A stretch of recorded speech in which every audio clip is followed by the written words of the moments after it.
ازيكم عاملين ايه؟ وخمس نصايح مهمين جدا عشان ننجح في حياتنا. واحنا عارفين ان النجاح ده شيء مهم وبيهم كل الناس دلوقتي عايزة تنجح، كل الناس دلوقتي عايزة تحقق طموحاتها واهدافها. ايه الخمس حاجات اللي معانا؟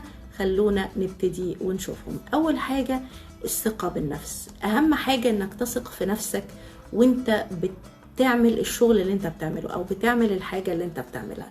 ده هيساعدك اكتر على انك تنجح. تثق في نفسك يعني تثق في القدرات بتاعتك اللي بتخليك تعمل الشيء ده. يعني لو انت مثلا بتشتغل في مجال معين لازم تثق في امكانياتك وتثق في نفسك في الحاجات اللي انت بتعملها المهمة دي. تاني حاجة الإصرار أهم نقط النجاح، إنك تفضل مصر على الحاجة، لأن الإنسان في طريق النجاح لازم بيقع مرة ويقوم ويقع تاني ويقوم تاني، فبالتالي لازم يكون عندك إصرار. أنت لو من أول مرة وقعت فيها وتعبت ويعني خلاص حسيت إنك أنت يعني مش هتقدر تكمل، مش هتعرف تكمل.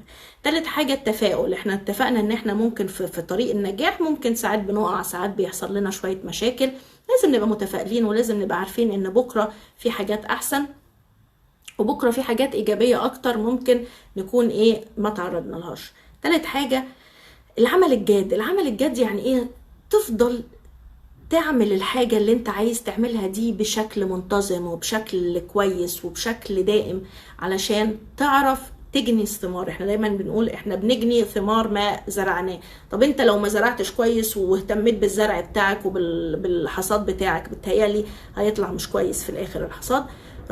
خامس حاجة التخطيط الجيد. لازم نخطط كويس للأهداف بتاعتنا ولازم نعمل ديدلاين، لازم نعمل مواعيد لكل حاجة. يعني لو احنا عندنا خطة معينة لازم نحدد لها مواعيد، في الفترة الفلانية هخلص حاجة كذا، في الفترة الفلانية هخلص كذا. ده هيساعدنا أكتر على النجاح.